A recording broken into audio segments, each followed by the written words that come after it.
Tiba-tiba cek datang nih meh. Tiga besar yang setengah badan lagi macam kuda itu. Kamu harus nyari nih 4 binatang, 4 bulu lah. Tapi ada itu kulitnya itu. Saya dokumentasikan ada di dokumentasi itu ada. Saya bawa itu. Boleh ditayangkan ya? Boleh. Dikasih itu sama dia semua. Ini namanya ilmu parakang. Dia mau saya. Saya itu lebih dari berapa ya? 11 orang itulah adalah. Enggak kesentuh sama sekali. Tugas apa waktu itu?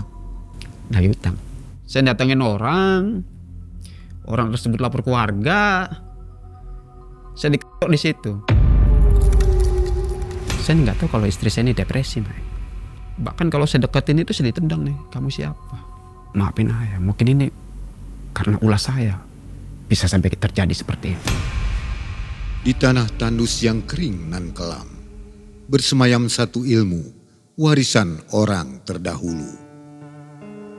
Ilmu parakang, pemberi ajian kekebalan yang menyusup di sela jiwa pengamalnya.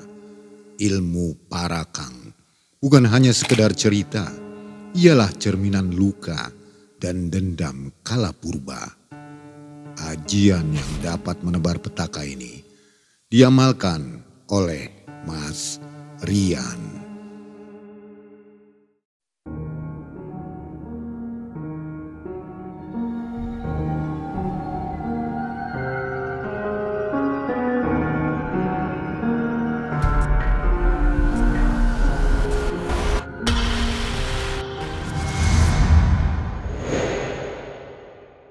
Assalamualaikum warahmatullahi wabarakatuh. Waalaikumsalam warahmatullahi wabarakatuh.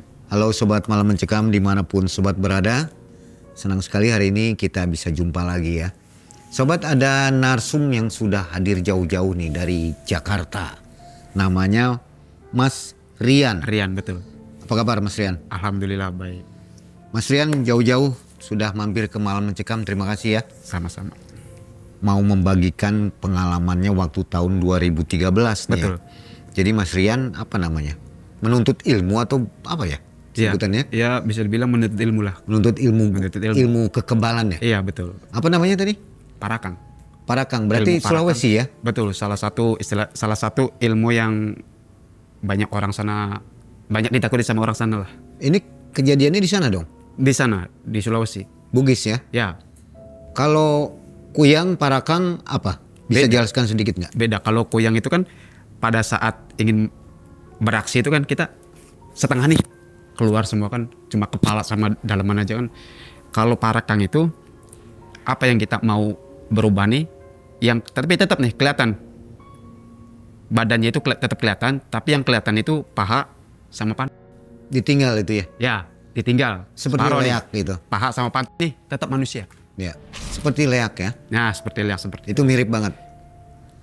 Oke, kejadian 2013 waktu itu menganut ilmu parakang. Kenapa kok jadi mau gitu, maksudnya apa motivasi apa sehingga mau nuntut ilmu itu? Ya sebetulnya mah tidak ada keinginan untuk menuntut ilmu parakang. Tidak ada awalnya tuh, tidak ada. Nah, jadi karena saya ini orangnya penasaran ditambah lagi kondisi saya ini kan merantau sering ditipu orang, karena tujuan saya ini awalnya kan mencari rezeki halal ya kan, tapi ujung-ujungnya itu malah ditipu sama agent. Oke, tahan dulu di situ ya. Jadi Mas Rian ini kesibukannya apa sekarang? Sekarang kesibukannya saya cuma kerja freelance, ikut sama orang. Oke. Cuma nggak bisa saya sebutkan nama orangnya itu. Mudah-mudahan lancar ya Mudah-mudahan. bisnisnya. Baik Sobat, mudah-mudahan selalu sehat dan berlimpah rezekinya. Saatnya kita mendengarkan kisah dari Mas Rian. Malam Mencekam, semakin malam semakin mencekam. Mas Rian.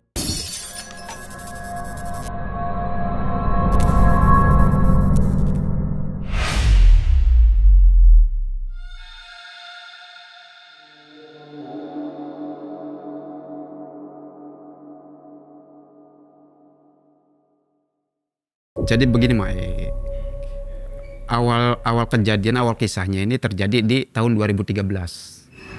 Pada saat itu saya ini ingin pergi merantau ke Kalimantan, awalnya ke Kalimantan.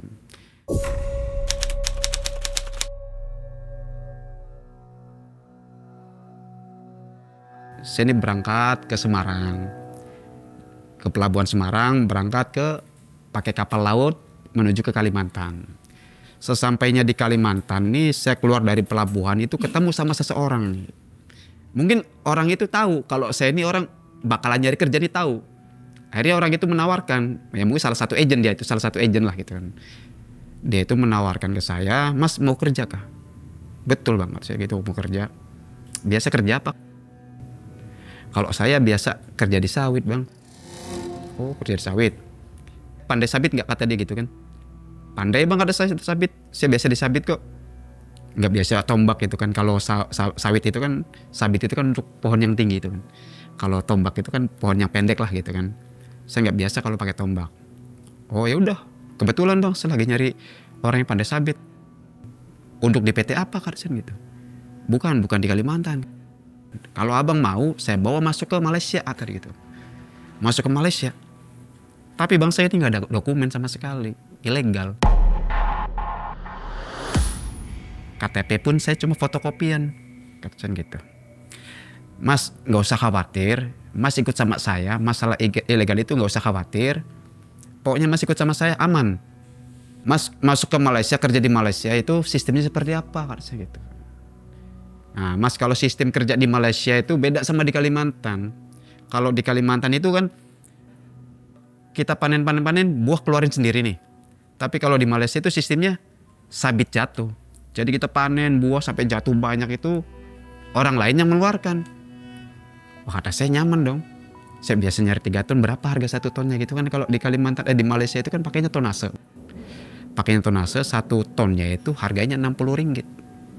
Nah, sedangkan itu hanya sabit jatuh saja. Rp60 itu kan harga Rp1 itu kan 3.500. Dikali Rp60 sudah 200 ribuan lah. Nyaman dong. Bisa 600 ribu saya 1 hari kan gitu. Boleh bang, harus gitu lah. Tertarik lah saya di situ kan. Nah, akhirnya ayo bang, kita berangkat.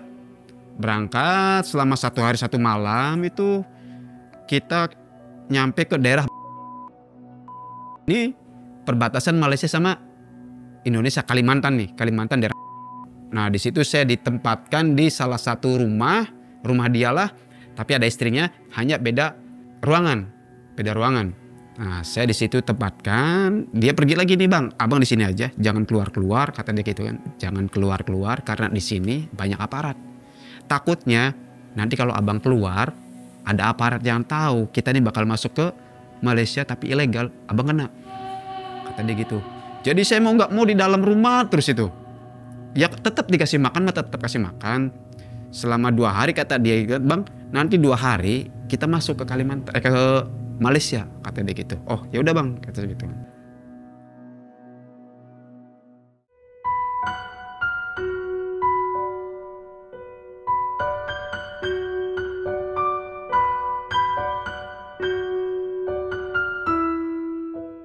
Nggak lama datang nih orang satu lagi nih dari Jawa juga. Akhirnya saya kenalan juga sama dia itu kan. Sama dia juga janji untuk masuk ke Malaysia. Yang tadinya janji 2 hari mau masuk, itu sampai 1 minggu kita nih belum masuk situ. Belum masuk juga kita ke Malaysia itu. Akhirnya karena pegangan saya juga, saya kan suka rokok, suka kopi juga. Lama-lama kan habis kita pegang nih bang. Nah, akhirnya saya nih gimana ini. Kemarin bilang cuma 2 hari kita bakal langsung masuk. Sekarang sudah sampai 1 minggu, masih belum masuk juga kan gitu. Waktu itu sisa uang saya tuh sekitar 300 ribu bang. 300 ribu sisa tuh. Nah ini orang Jawa yang satunya, ini 100 ribu sisanya tuh. Nah tahu sendiri kalau harga di Kalimantan kan lumayan loh. Lumayan kenceng lah iya. gitu kan, iya. Akhirnya habis kita dalam 1 minggu gitu habis bang. Habis buat pulsa juga, buat rokok juga, buat ngopi juga gitu kan. Pas uang kita nggak pegang nih, saya ada inisiatif mau keluar. Nah, sejalan jauh itu sampai di suatu kedai bakso gitulah, orang jualan bakso itu saya nongkrong di situ. Ternyata ini yang jualan orang Jawa ini, cuma sudah menetap di situ. Jawa Tengah kalau nggak salah itu Semarang. Dia sudah netap di situ bertahun-tahun. Ceritalah akhirnya saya sama dia kan. Mas dari mana? Saya dari Jawa bang. Katanya gitu. Mas di sini tinggal di mana? Saya di penampungan belakang bang. Oh, Mas ikut sama agen ini kah? Dia juga kenal ternyata. Mas ikut sama agen ini kah? Kok abang tahu? Saya tahu orang itu. Kata dia gitu kan.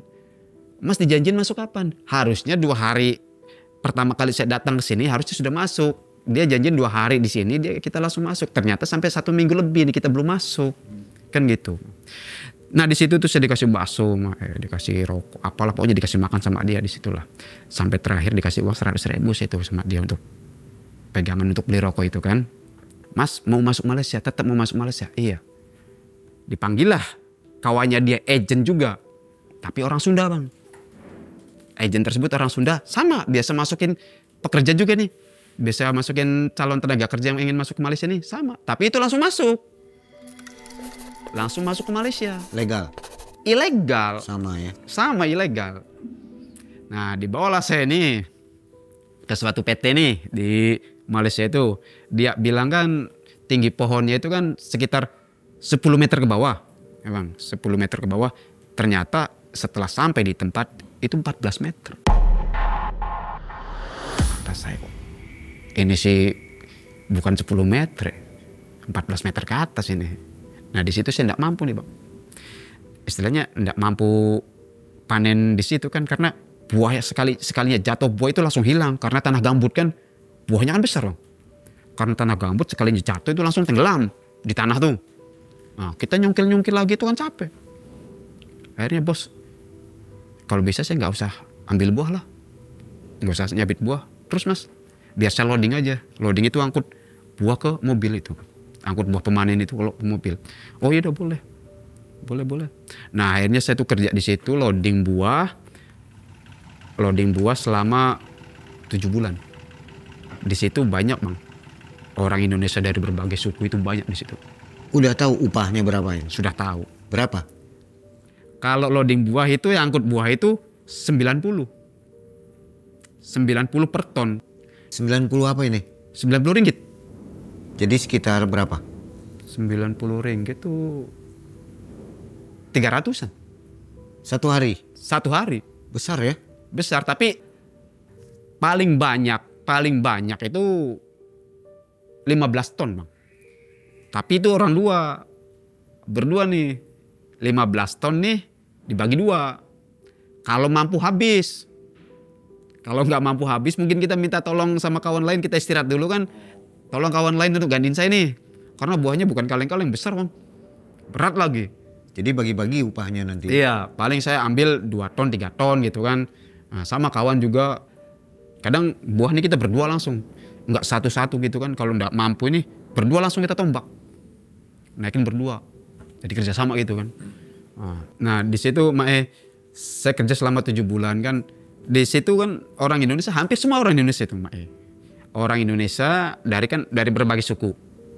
Termasuk Bima, Sulawesi, Lombok, Jawa, Sunda. Ada semua situ. Jawa Tengah, Jawa Barat, ada semua situ. Nah selama 7 bulan itu saya kenalan nih, dekat nih sama orang Sulawesi, Bugis nih. Bugis, namanya Budi. Kemana-mana saya tuh sama dia, main sama dia, kadang mainan HP, mainan slot lah gitu kan. Ngobrol. Tapi pas pada suatu saat nih, posisi ini lagi musim-musimnya operasi. Polis, migration gitu kan. Sering keluar masuk kebun. Ini polisi nyari apa sih? Pekerja ilegal. Oh, bisa kena ya? Bisa. Pekerja ilegal bisa. Itu pokoknya langsung dibawa, langsung dimasukin ke dalam penjara situ. Jadi giliran nanti malam nih mau ada operasi polis sama immigration nih. Mandur udah ngasih tahu dulu kita nih. Nanti malam bakalan ada operasi. Jadi mau kita nih tidur dalam kebun.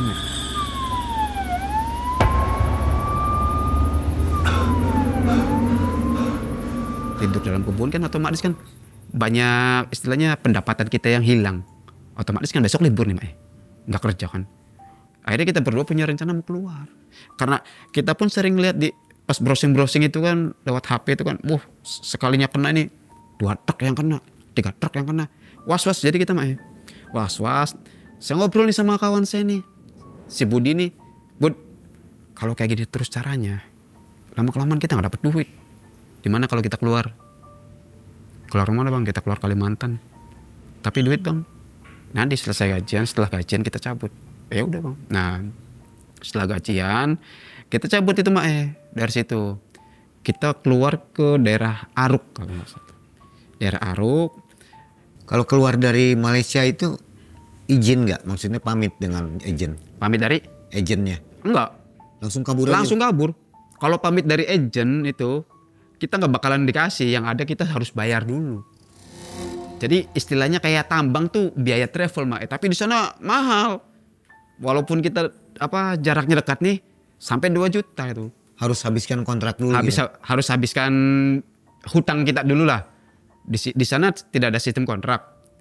Kalau di sawit ini nggak ada sistem kontrak. Jadi agentnya kita nih dibawa sama agent itu, berapa biaya tambangnya itu, tambang itu biaya travelnya itu, ya kita harus bayar dulu itu sampai lunas. Baru boleh keluar baik-baik dari situ. Tapi kan posisi saya kan belum lunas. Tiap bulan dipotong? Tiap bulan dipotong 100 ringgit. Waktu itu biaya saya itu 800 ringgit. 3 jutaan itu. 3 jutaan itu. Lumayan itu. Padahal jaraknya nggak seberapa. Cuma 3 jam perjalanan. 3 jam perjalanan itu. Akhirnya kita kan kabur dari situ. Di perjalanan si Budi nawarin saya nih. Mas, gimana kalau Mas ikut sama saya aja? Kemana? Kampung saya. Loh, di sana saya mau kerja apa? Udah pokoknya gampang Mas. Mas nanti di sana ikut sama saya, kampung saya, ke rumah saya. Masalah kerja nanti kita cari. Udah pokoknya Mas gak usah mikirin namanya makan, tidur, gak usah mikirin. Dari saya. Karena saya ini merantau mak ya. Otomatis kan tujuannya mencari duit. Kalau saya pulang ini mak kosong gak ada duit. Udah punya anak istri? Belum waktu itu. Si bujangan ya? Masih bujang. Karena saya punya tanggungan juga. Terus saya ini posisinya merantau. Masa saya merantau pulang nih gak bawa apa-apa. Akhirnya saya terimalah tawaran dia itu mak. Berangkat ke Sulawesi. Nah, berangkat ke Sulawesi, naik kapal laut selama beberapa hari. Akhirnya sampai kita ke Sulawesi, mainlah ke rumah dia tuh. Waktu itu bawa uang sekitar 3 juta. 3 juta itu mak. Uang Indonesianya nih udah 3 juta itu. Dibawa ke rumahnya dia. Kenalin lah saya sama keluarganya dia tuh. Kenalin, Mas dari mana? Dari Jawa bu. Saya kawannya Budi, kawan dekat, kawan akrabnya Budi kata saya gitu. Terus Mas kesini mau nyari kerja sini? Iya kata saya kan Budi nawarin saya untuk di sini untuk berkunjung ke sini sekalian kita nyari kerja di sini. Kebetulan saya nggak ada uang jadi kalau untuk pulang kampung itu kan saya malu. Oh ya udah kata dia gitu. Rumah kawan si Budi ini ya biasalah, santai-santai dulu di situ kan, tidur di situ apa selama beberapa hari kita nih makan tidur beberapa bulan pertama masih belum keluyuran sana sini masih belum keluyuran sana sini. Akhirnya suatu hari itu si Budi ngajak saya untuk nongkrong mas kita nyari angin yuk, ayo saya gitu. Nggak mungkin dong saya ditinggal situ sendirian saya kenal sama Budi nih ke warung itu, ngobrol, dikenalin sama kawan-kawannya itu yang namanya orang Sulawesi khususnya di Bugis nih bang. Itu dari anak kecil sampai orang tua selalu bawa badik. Saya lihat sendiri itu, saya aneh makanya. Ini kenapa ini? Dari yang kecil sampai yang tua itu semua bawa badik. Nggak ada musuh padahal. Tapi saya nggak takut karena saya punya kawan orang Bugis itu kan. Nggak terlalu nanya lah gitu kan. Nggak terlalu mencari tahu lah kenapa nih pada bawa badik ini kan gitu. Nggak saya mencari tahu itu. Sampai ke Malaysia pun semuanya bawa badik. Nggak tahu lah itu sudah tradisi atau apa ya saya nggak tahu. Ini di pedalaman, desa? Ya bisa dibilang di pedesaan gitu. Bisa dibilang pedesaan karena masih banyak hutan juga kan situ. Tapi lumayan ada yang ramai, ada yang sepi juga gitu. Nah saya dibawa ke warung itu kita ngopi-ngopi situ. Masih kenalan nih sama kawan-kawannya nih dari Jawa gitu kan. Kadang ada kawan nih yang pakai bahasa Sulawesi sana kan saya belum paham nih. Kata Budi nih, kawan saya nih Kalau ngobrol sama Rian nih pakai bahasa Indonesia aja, dia nggak paham kan gitu. Akhirnya pakai bahasa Indonesia. Nah hari itu tuh belum ketemu, belum dapat apa-apa namanya, istilahnya belum dapat kerjaan apa-apa kan. Belum sambil nanya-nanya nyari kerjaan kan, tapi belum dapat situ. Akhirnya kita balik lah gitu. Pas di hari kedua kita ngopi lagi situ, tapi sebelum nyampe warung ini di perjalanan kita ketemu sama seseorang nih Mae.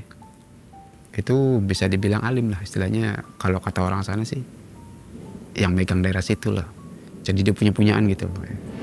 Punya-punyaan, saya kenalan sama dia lah. Namanya Daeng. Si Daeng ini ngobrol biasa sama saya, awalnya ngobrol biasa lah, nanya asal dari mana Mas, kenapa bisa kesini kan gitu. Awalnya cuma sekedar ngobrol-ngobrol aja gitu.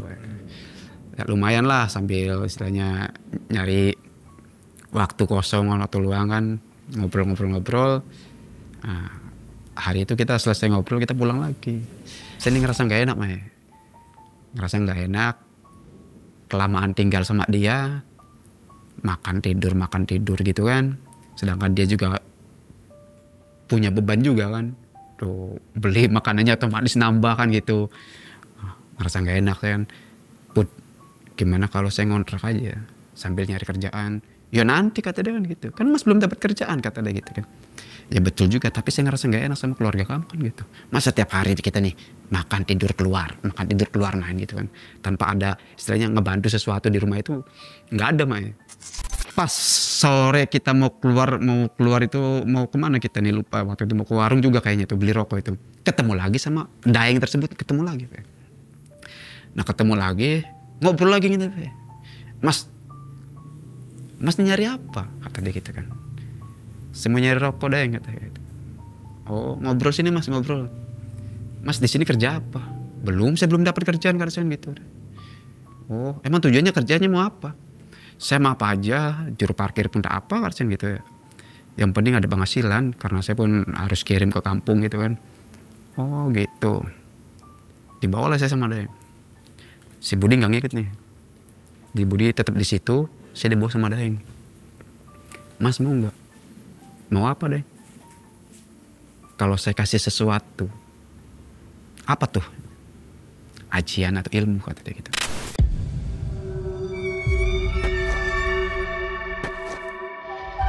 Mas mau nggak ajian atau ilmu? Karena saya ini orangnya penasaran, serba pengen tahu, dan saya ini orangnya pengen sekali punyaan. Ditawarin seperti itu, saya langsung ya dong, mau dong. Semangat kan saya. Oh mau deh.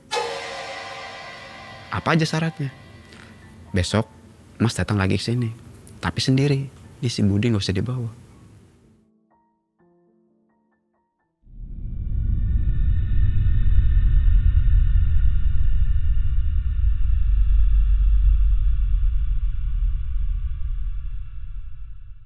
Pulang gitu nih. Besoknya jam 8 masih ingat situ. Keluar saya sendiri ya. Bud, saya mau keluar ya. Ada perlu nih kata itu. Oh ya udah. Tapi jangan malam-malam kata dia gitu. Berangkat sini. Di persimpangan ini sudah nunggu nih Daeng nih. Mas ikut saya. Dibawa lah saya nih. Sama dia itu dibawa. Mas beneran mau kata dia gitu kan. Iya saya beneran mau. Apa yang saya harus pelajari gitu kan. Ilmu seperti apa kata saya nih. Dikasih itu sama dia semua. Ini namanya ilmu parakang. Salah satu ilmu yang lumayan terkenal juga di daerah Sulawesi. Tapi nggak sembarangan orang nih mampu. Oh, syaratnya apa aja gitu. Banyak. Kalau mampu, hebat. Kata dia gitu. Karena saya ini orangnya ambisius. Saya tanya semua sama dia. 40 hari, 41 malam. Puasa nih. Bertapak lah, bukan bertapak nih. Itu nggak buka-buka tuh? Nggak buka puasa? Puasa terus 40 hari? Iya. Nggak berhenti-berhenti? Nggak berhenti-berhenti. Kita yang puasa, maghrib makan aja, masih sempat makan, siangnya puasa aja masih lemas. Apalagi ini sama sekali kita nggak makan apa, nggak makan, nggak minum kan gitu. Itu udah habis ya badan. Di suatu tempat? Ya. Apa? Gua atau gunung? Hutan. Di dalam hutan. Dalam hutan. Di dalam hutan itu. Di bawah saya nih. Sama Daeng nih. Berhenti mas. Pohon besar nih. Pohon besar, banyak pohon besar, tapi di samping saya nih lumayan paling besar pohon ini. Saya di belakangnya dia. Dia nih gini nih. Gini kan. Gini. Saya gak takut juga kan deh. Apa yang bakalan terjadi nih? Sampai dihantamin tuh tangan dia itu. Dihantamin. Bang, mana ini? Nggak ada yang berubah. Nggak ada kejadian apa-apa kan gitu. Selesai situ dia sedih bawa, ayo mas. Ternyata pohon samping saya ini yang besar ini sudah berlubang, berbentuk pintu. Yang tadinya rapat nih, nggak ada lubang sama sekali, ini udah berlubang. Nah, masuk saya di situ, disuruh masuk situ. Kalau memang serius, bersungguh-sungguh masuk situ, kayak gitu. Hari pertama saya suruh semedi itu bertapa itu, nah, di dalam pohon, tapi berlubang, berbentuk pintu itu. Jadi masih kelihatan kalau dari luar itu kan. Tapi posisinya hutan nih, hutan ini, posisinya nih. Hari pertama, kedua, ketiga sampai 1 minggu itu nggak ada kejadian apa-apa. Paling wajar lah kalau nggak dengar burung hantu, burung itu kagak apa itu kan wajar itu kan. Yang namanya tengah hutan kan gitu. Nah, pas di malam ke 29 hari ke 30 ini, datang ini sosok besar ini. Sosok besar ini, tinggi besar ini, badannya itu nggak full semuanya nih. Nggak full, kalau binatang semua ini enggak. Setengah dia binatang, model kuda. Setengahnya makhluk itu. Dibilang kambing Garut, kan besar tuh tanduk tuh. Ini lebih besar lagi. Kaki 4, masih ada tangan lagi dia 2, 1, 4 mata tangan. Datangin saya itu. Dibilang takut ya mau kabur, cuma udah niat nih. Air batin saya emang pengen nguasain ilmu tersebut. Hari ke-30 itu belum makan ya? Sama sekali belum makan Belum, apa-apa. ya 40 kan? Kan sampai 41 hari 40 malam itu. Datang makhluk besar. Nah, dia itu nyuruh saya anak kecil. Ini nyata? Nyata. Bukan halusinasi? Bukan halusinasi. Karena dia tahu nih tujuan saya apa. Dia udah tahu. Kalau mampu, nantinya kamu ini saya suruh kamu anak kecil. Kalau benar-benar ingin menguasai ilmu tersebut. Saya yakin. Entah anak kecil siapa, tidak dikasih tahu itu. Sampai ke hari terakhir. 41 hari, 40 malam itu alhamdulillah selesai. Tapi kondisi udah kayak mayat saya itu. Udah kayak mayat, nggak bisa apa-apa. Kawan sini Budi ini nggak tahu. Nggak tahu ini. Hanya Daeng itu aja lah yang tahu kan. Dia datang jemput saya itu. Disangkanya kemana oleh teman? Pergi? Si Budi ini kiranya saya ini udah balik kampung. Kabur gitu ya? Iya. Dikira udah balik kampung karena 1 bulan lebih dia nggak ngelihat saya itu, nggak ketemu sama saya itu. Nggak pamit sih ya? Nggak pamit sama sekali itu. Karena saya kan nggak mau lah dia nih tahu kalau saya ini ada tujuan tersebut nih. Akhirnya dijemput sama Daeng nih. Sampai kondisi saya lambat laun pulih itu kan, istilahnya ada tenaga lagi gitu kan. Dipanggil nih Budi. Mas, kemana aja? Saya pikir Mas udah balik kampung, Mbak. Mas kemana aja? Tapi saya nggak cerita itu. Cuma dia tahu kalau saya ada di rumah Daeng itu, dia tahu. Nyampe rumah, Mas jujur sama saya, Mas ngapain di rumah Daeng tersebut? Dia kan tahu nih kalau Daeng ini orang yang paling disegani di kampung situ itu. Orang yang memiliki inilah gitu kan. Dia tahu. Mas jujur sama saya. Mas nih ada tujuan apa? Sampai nemuin Daeng tuh. Sampai ada di rumah Daeng 1 bulan lebih ada di situ gitu kan. Tapi saya nggak cerita situ. Nah intinya jangan sampai orang lain nih tahu kalau saya ini sempat berhubungan sama si Daeng itu. Selang 1 minggu, nih Daeng datangin lagi saya.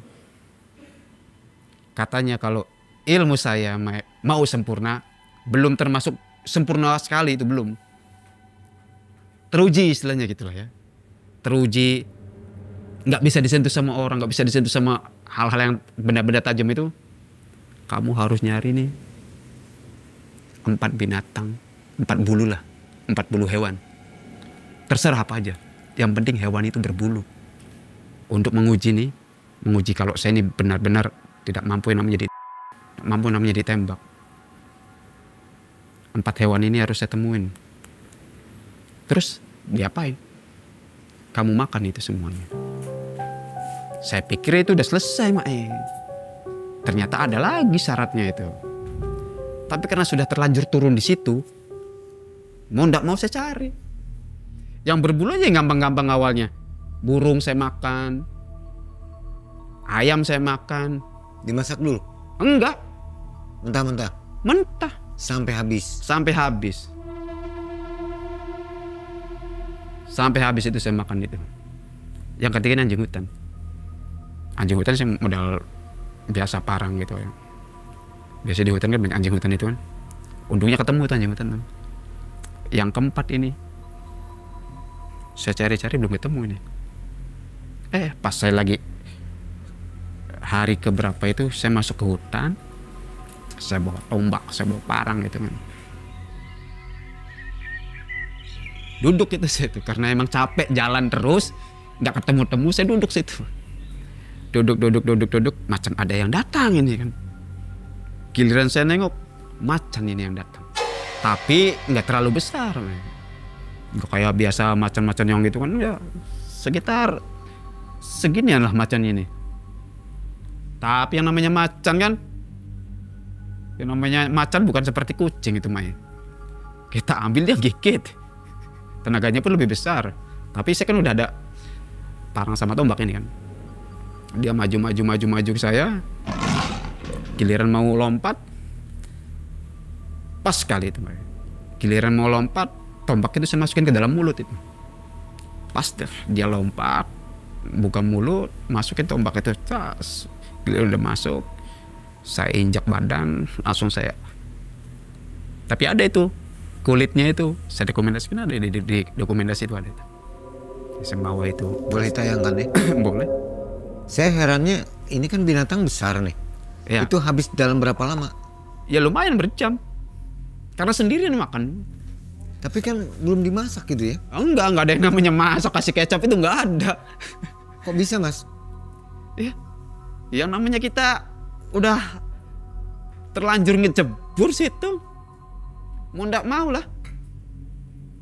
Sudah jauh lagi. Kita ini bukan di daerah sendiri. Sudah kena tipu sana sini. Dari agent kan, tipu sana sini. Tujuan saya mau nyari rezeki, tapi malah ditipu kan. Itu ambisi saya dapat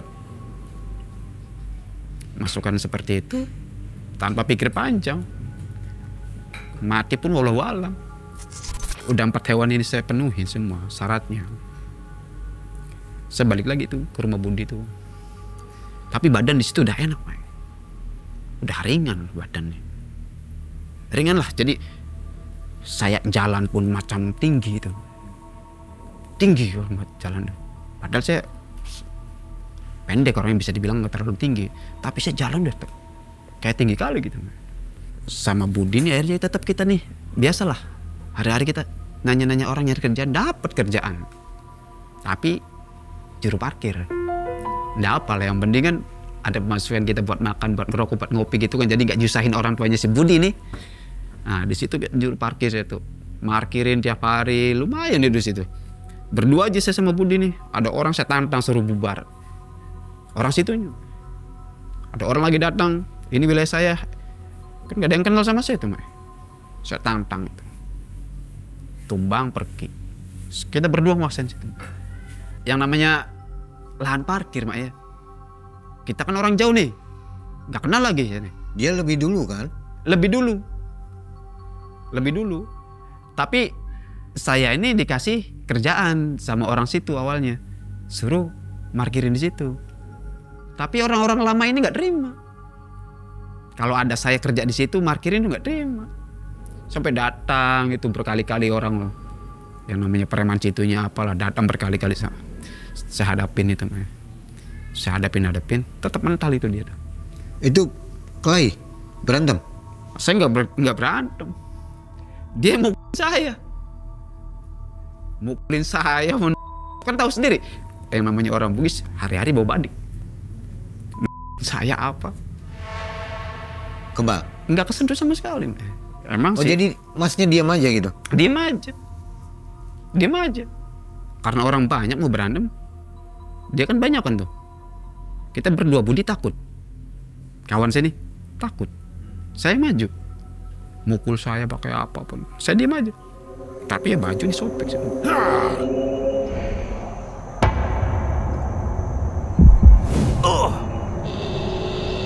Sampai kawan saya si Budi aja, dia termenung. Kok bisa mas? Jangan-jangan mas nemuin Cidain tuh ini ya?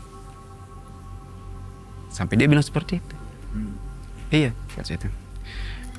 Nah, jadi sih saya sama Budi ini menguasai lahan parkir ini. Sampai saya nabung. Akhirnya saya nih dikenalin lah sama Budi sama salah satu perempuan di situ, Mak. Dikenalin sama salah satu perempuan di situ. Kenalan, biasa tetap sering komunikasi sama dia gitu kan. Akhirnya kita pacaran berapa bulan itu, 4 bulan saya pacaran sama dia tuh, sampai dinikahin. Nikah saya sama orang situ, lepas nih saya nih tinggal sama Budi nih, tinggal sama perempuan itu, sama istri saya nih, sama mertua tuh. Karena saya udah punya istri, pengen dong penghasilan lebih itu, Mae, biar saya nih bisa keluar dari rumah mertua kan gitu, biar bisa punya rumah sendiri kan gitu. Akhirnya lama-kelamaan saya ngomong sama istri, Bu, gimana kalau ayah nih ke Jakarta, mau kerja apa di Jakarta? Di Jakarta kan banyak kerjaan, lowongan kerjaan itu nggak susah di Jakarta kan gitu. Ibu kata, nggak usah, ibu di sini aja, biar nanti ayah tiap bulannya ngirim uang ke ibu. Ibu kumpulin itu uang tuh. Syukur-syukur uang terkumpul, kita bisa beli rumah, beli tanah, kita bisa punya rumah sendiri. Nah, istri ini setuju, Mae.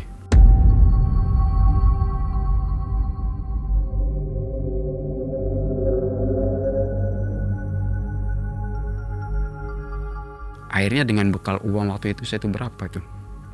Nggak sampai 1 juta, Mae. Sekitar 800.000 itu, Mae, saya tuh. Udah dapat izin dari istri, saya berangkat ke pelabuhan. Biasa yang namanya pelabuhan biasa ada porter kan, Mak. Porter kan, yang biasa ngangkutin barang itu. Baru nyampe pelabuhan itu, padahal saya cuma bawa tas satu, Mak. Ini porter nih maksa supaya tas saya ini dibawain sama dia dengan bayar upah 50.000. Satu tas 50.000. Saya kan nggak mau nih, Mak. Ongkos kapal aja kan lumayan. Biar mas, saya bawa sendiri aja. Toh saya cuma bawa 1 tas kan saya gitu. Enggak apa mas, 1 tas biar kita yang bawa. Masa itu tarik-tarikan jadi kita nih, Mai. Tarik-tarikan tas, nggak taunya lepas nih, tarikan dia tuh. Tarikan dia lepas, saya jatuh. Ini tasnya ngantem kawan yang di belakang, pas mukanya dia tuh. Bertiga awalnya dia tuh. Dia nggak terima, ribut cekcok sama saya. Nih kawan yang satunya nih dia kabur. Kabur tuh bukannya nggak balik lagi, Mae. Datang sambil bawa kawan-kawannya itu. Baru di pelabuhan itu. Datang bareng sama kawan-kawannya. Mukulin saya itu lebih dari berapa ya? 11 orang itulah adalah. Yang namanya benda itu apa? Tak kerasa sama sekali. Itu saya ketawa malas itu. Tapi saya nggak balas nih, Mae. Nggak balas muka apa itu, nggak. Karena saya tahu efeknya apa itu. Takutnya nih, kalau saya mukul itu, takutnya itu kan berurusan dong sama pihak berwajib kan. Saya diam aja itu. Sampai dia capek, mungkin dia heran. Kok ini orang nggak ada satupun yang tembus itu. Nggak ada satupun yang tembus. Ini baju apa depan belakang samping itu udah sobek semua, sampai saya ganti baju itu buang itu, saya di pas mau berangkat itu saya buang di air tuh. Nggak ada yang melerai situ ya? Nggak ada ya kan, mungkin ketakutan situ. Tahu sendiri namanya pelabuhan itu kan banyak tempatnya preman istilahnya kan gitu. Nggak ada yang melerai itu. Cuma orang-orang ini pada heran ya. Berapa orang yang nanya sama saya tuh, Mas kok sama apa kok nggak berdarah sama sekali. Bahkan sobek pun nggak cuma baju aja yang sobek. Nggak tahu, kata saya kan itu. Mungkin sih saya dapat perlindungan dari yang di atas kan gitu. Orang saya tujuannya baik kok. Tiba-tiba dia maksa gitu kan, minta uang gini-gini kan. Hebat, Mas ini punya ilmu. Nggak punya, ada gitu. Nggak punya bu. Ini berangkat ke situ Mae. Ke Jakarta nih. Ke Jakarta berapa hari waktu, hampir 1 minggu itu. Di atas kapal itu. Nyampe di pelabuhan Tanjung Priok itu. Saya cari tempat untuk ngopi, untuk minum es gitu kan. Duduk dulu, datang orang. Mas mau kemana? Saya mau nyari kerja bang, katanya gitu. Mas dari mana? Saya dari Jawa. Wah, pengen kerja apa kata dia gitu kan. Terserah lah mas, pengen kerja apa yang penting saya kerja kan gitu. Ada hasil, ada duitnya, saya punya istri kan harus dinafkahin, itu terserah lah. Syukur-syukur situ bisa bantu saya kan gitu. Dibawalah saya itu sama orang Jawa ini dibawa. Dibawa, ditemuin lagi sama orang. Orang yang saya temuin ini bawa saya lagi. Di Jakarta itu dibawa saya. Nggak taunya masuk nih ke sebuah rumah. Salah satu inilah orang yang punya nama gitu kan. Salah satu orang punya nama di Indonesia malah. Apalagi di Jakarta. Di Indonesia juga udah terkenal itu kan. Tanyain sama dia, kau mau kerja apa sama saya? Bebas banget sih gitu. Kau berani nggak peran nama orang? Emang kerjanya apa bang? Artinya gitu. Ya udah, kalau kamu berani, kamu tinggal bilang berani. Nggak berani, tinggal bilang nggak berani. Otomatis nanya gaji loh, Mae. Emang gajinya berapa bang? Kamu nggak usah nanya gaji. Sekalinya saya kasih itu pegawai bank pun kalah sama hasil kamu itu. Oke, saya mau. Jadi sini dah masuk ke ruang lingkup anak buahnya dia nih. Udah jadi anggotanya dia nih. Nah, tiap hari kerjanya tuh ada aja. Ya bisa dibilang nemuin orang gitulah, nemuin orang. Nanti orang ini suruh biasa bincang-bincang gitu kan. Mau nggak mau harus ini gitu kan. Di situ nggak dites dulu ya? Belum dites sama sekali nih kemampuan saya sama dia itu. Belum tahu itu. Nah, dari situ saya tuh banyak nerima tugas dari dia tuh banyak. Sampai suatu ketika tuh tahu kalau saya ini dikeroyok banyak orang. Saya datengin orang tersebut lapor ke warga, saya dikeroyok di situ. Ini bos saya nih, mikirnya saya itu udah puas. Satu kampung loh, Me. Tugas apa waktu itu? Lagi utang. Lagi utang. Selesai masalah itu, ada polisi juga kan. Pihak berwajib datang. Misahin, tapi satu orang pihak aparat nih datang misahin. Tapi satu kampung ini loh pada heran. Ini orang punya ilmu apa, Pak? Bukan 1-2 orang, bukan 100 orang, ini hampir berapa? Satu kampung. Saya gebuk. Tapi kok aneh, gak ada yang satu pun yang memar. Benjol kayak apa, kayak kepala kayak. Ikut nyerang balik nggak? Enggak. Saya nggak pernah itu, Pak. Nggak pernah saya nyerang balik, mukul sekalipun saya nggak pernah itu. Nggak pernah. Sampai tebus nih sama bos nih. Dipanggil saya nih. Kau punya amalan apa? Sampai kamu nggak kesenduh sama sekali nih. Tadinya saya nggak mau cerita, cuma dia kan maksa, yang namanya bos saya kan. Akhirnya saya cerita semua. Saya cerita sampai saya nih diangkat sama dia. Tapi bukan orang pertama untuk ini dia ya. Bukan aspirnya dia. Orang kepercayaan dia aja. Kan ada tugasnya itu bervariasi, Mak. Saya di tingkat tuanya itu. Tingkat 1 ada lagi. Saya ikut sama dia itu hampir berapa bulan? 1 tahun lebih lah itu. 1 tahun lebih itu. Selama saya di Jakarta itu, Mak, saya sering pulang ke Sulawesi itu sekitar 2 bulan sekali, 1-2 bulan sekali itu saya sering pulang. Karena udah banyak duit ya. Nemuin istri belanja gitu kan, buat istri kan beli, yang namanya perempuan kan suka sama perhiasan gitu kan. Tapi saya nabung juga lewat istri itu kan. Nah pas beberapa minggu lah, sekitar 1 minggu lebihan lah saya di kampung istri, di rumah istri nih, berangkat lagi ke Jakarta. Pas saya ikut sama dia, saya ini dengar kabar istri saya hamil udah 2 bulan. Kata dia tuh, ya bunda nih hamil, kapan pulang? Nanti. Yang namanya orang lahiran itu butuh biaya. Sampai suatu ketika nih istri saya mau lahiran, sesar. Setelah sesar berhasil nih, selamat. Yang namanya sesar, dia cerita ke saya nih, istri nih, ya alhamdulillah udah selamat, tapi dede ini beratnya 1,9 apa 1,8 itu berat anak saya nih, kecil kan. Nah, pikir saya udah di rumah sakit aja dulu, di inkubator sampai fisiknya memang benar-benar kuat. Terus apa keterangan dokter? Keterangan dokter memang kuat, fisiknya udah bagus. Hari keempat sudah boleh pulang. Ya udah pulang, hati-hati kan gitu. Nah, ternyata anak nih pas dibawa pulang ini fisiknya nggak kuat. Itu rumah sakit, kalau kita mau sesar itu kan khusus rumah sakit besar, yang namanya di kampung kan kita butuh perjalanan lumayan jauh kan gitu, berjam-jam gitu man. Ternyata anak nih fisiknya belum kuat. Istri cerita nih, dede belum bisa nyusui, belum bisa ngenyot gitu lah. Istri cerita tuh, akhirnya dikompa nih air susu ibunya nih, dikompa dimasukin ke botol susu. Nah, mungkin pasti dalam perjalanan si anak nih nangis terus, dikasihlah minum pakai susu itu, pakai sendok kecil itu, kasih minum, diem anak tuh. Pas 1-2 jam mau nyampe rumah, istirahat makan itu. Ada rencana makan dulu lah gitu kan, istirahat dulu, berhenti dulu, kita makan dulu lah gitu kan. Kan capek perjalanan jauh kan. Berhenti di suatu rumah makan gitu. Pas berhenti nih, orang tuanya yang mesen makan. Istri saya sama anak.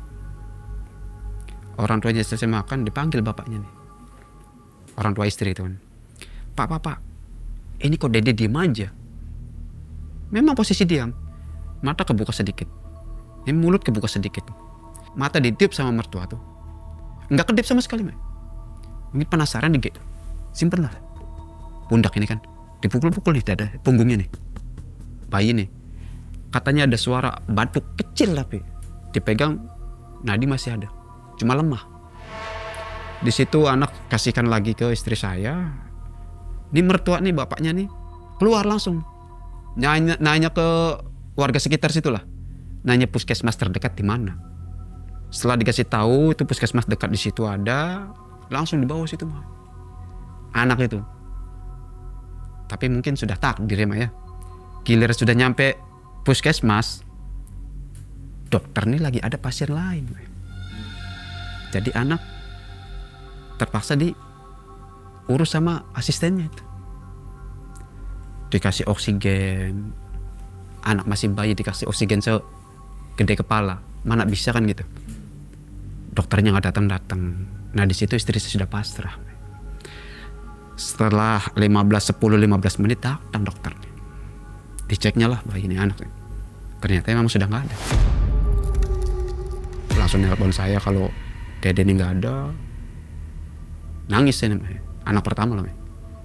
Nangis kan. Apalagi itu laki-laki. Di situ saya nangis, di situ saya getun, di situ saya nyesel. Kenapa posisi istri lahiran nih saya nggak ada di situ. Akhirnya dibawa pulang, anak dimakamkan. Saya nggak tahu kalau istri saya ini depresi, Mbak. Kayak ingat terus sama anaknya.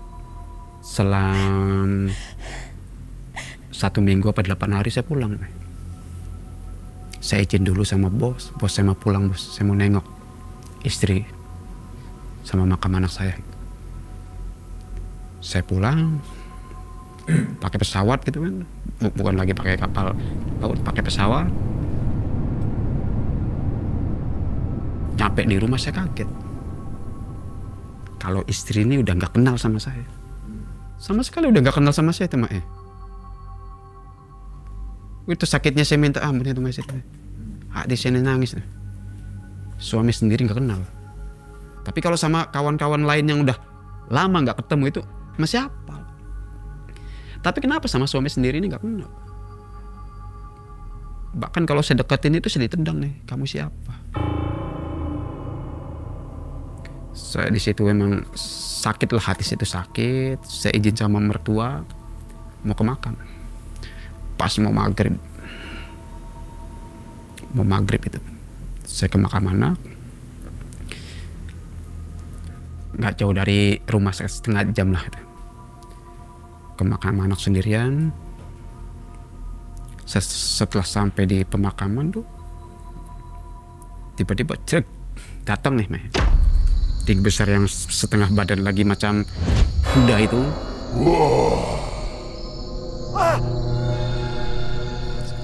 Ke atasnya ini macam bertanduk itu. Datang nagih saya. Saya lupa. Kalau dulu tuh sempat ada ucapan anak kecil. Lupa saya di situ. Sampai saya tuh mikir, mungkin tuh anak saya ini tumbal. Sempat punya pikiran seperti itu, Mbak. Saya pikir-pikir lagi ternyata benar. Hanya saja saya lupa. Tiba-tiba setelah dia datengin saya, dia minta janji saya itu kan, yang pernah dia utarakan itu, tiba-tiba sini ngamuk.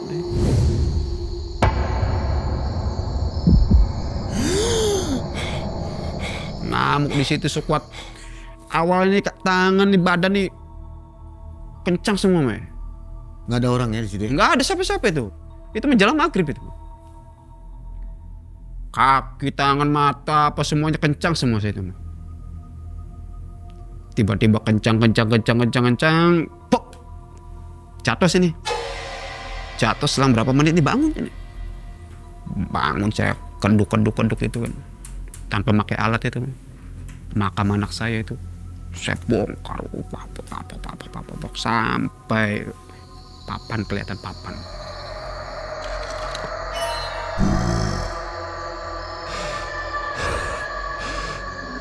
Ini nggak sadar ya?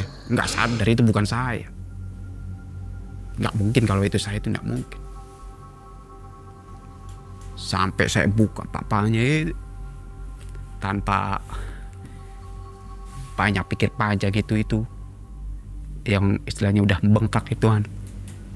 Saya buka semua itu kain kapan yang udah kotor semua itu saya makan itu sampai habis itu. Sisa tulang aja itu. Nggak tahu rasanya seperti apa, nggak tahu. Mana saya tahu, itu posisi bukan saya itu. Saya tuh nggak tahu. Kalau yang saya itu ternyata daging saya sendiri itu. Sama sekali saya nggak tahu itu. Sampai semuanya selesai itu.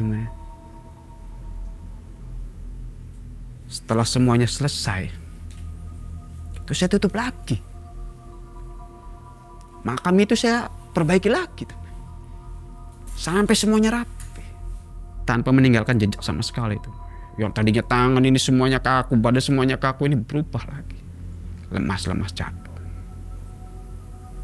Tapi ini masih, mulut masih belepotan.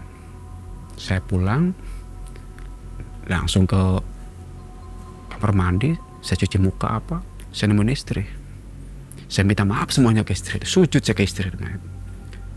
Maafin ayah, mungkin ini karena ulah saya bisa sampai terjadi seperti ini. Bahkan sampai sekarang pun masih sakit istri. Sampai sekarang pun masih belum kenal. Tapi saya ini udah berapa tahun ini belum pulang sana. Karena sudah diobatin apa, tetap tidak bisa nih. Depresi ini harus satu-satunya cara ya. Kemungkinan sih rehabilitasi gitu. Cuma mungkin orang tuanya ini masih sayang sama dia, anak satu-satunya itu. Sampai suatu saat saya langsung cabut lagi ke Jakarta. Saya kerja di Jakarta sampai sekarang ini. 5 hari sebelum saya berangkat ke Jakarta nih, saya ini ketemu sama Kiai Abdurrahman. Saya cerita semua di situ itu. Cerita semua prosesnya itu. Sampai yang terakhir saya sendiri itu, saya cerita semuanya. Sampai dia tuh benar-benar kaget kan dengan cerita saya itu, sampai astagfirullahaladzim, Mas, berani-beraninya menguasai ilmu tersebut. Mas nggak tahu dampaknya, nggak tahu sama sekali saya tuh. Yang penting saya menguasai ilmu tersebut. Saya nggak mau dikeroyok, mau di apa, saya kebal. Bukan dengan benda tajam, peluru pun saya kebal. Tapi saya sekarang menyesal. Menyesal ini. Kalau saya nggak sampai lepas dari ini, mungkin seumur hidup penyesalan saya itu gak bakalan hilang. Sampai saya sujud sama dia, minta tolong sama dia bagaimana caranya untuk menghilangkan ini semua. Alhamdulillahnya ditolong itu sama Kiai itu. Tolong. Malam Jumat pas datang ke rumah saya. Di mana rumahnya? Kasih tau sama dia rumahnya di sini. Di situ saya dimandiin tuh. Bunga 7 rupa itu dimandiin itu. Dimandiin, dikasih minyak, dibacain segala macam ayat-ayat kursi, segala macam asmaullah gitulah ya, dibacain asma. Sampai saya di situ saya menjerit itu. Saya menjerit, ternyata datang nih sosok yang tinggi besar ini, yang makhluk ini datang, nggak mau ngelepas saya nih, nggak mau awalnya nih. Tapi mungkin si Kiai ini emang bener-bener mau nolong saya, mau bantu saya untuk lepas dari itu semua. Dilawannya itu, dilawannya sampai tiba-tiba nih menghilang nih. Sosok yang tinggi besar ini menghilang dengan sendirinya, dengan sendirinya menghilang. Saya pingsan jatuh, Pak. Tapi sama Kiai itu belum diapa-apa ini, baru dibacakan Asmaul Husna apa ayat kursi macam-macam lah gitu kan. Dibawalah situ sama Kiai ini dalam pondok itu. Dalam pondok saya tidurin situ, kasih kafan tapi hanya setengah segini. Selama 4 hari saya di situ. Suruh puasa 7 hari saya di situ. Selama puasa 7 hari saya jalanin. Mungkin karena saya ini emang bener-bener menyesal dengan apa yang udah saya perbuat itu kan. Saya jalanin semua itu. Alhamdulillah.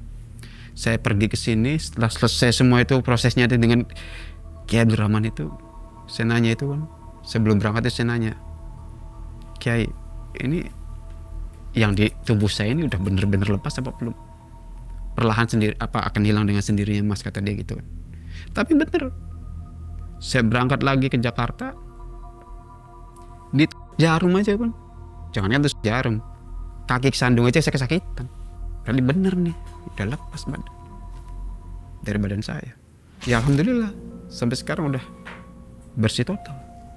Nggak ada gangguan sama sekali? Sama sekali nggak ada gangguan. Yang bertanduk nggak ada? Tidak ada, udah tidak datang lagi itu. Sama sekali, berkat Kiai Abdurrahman itu.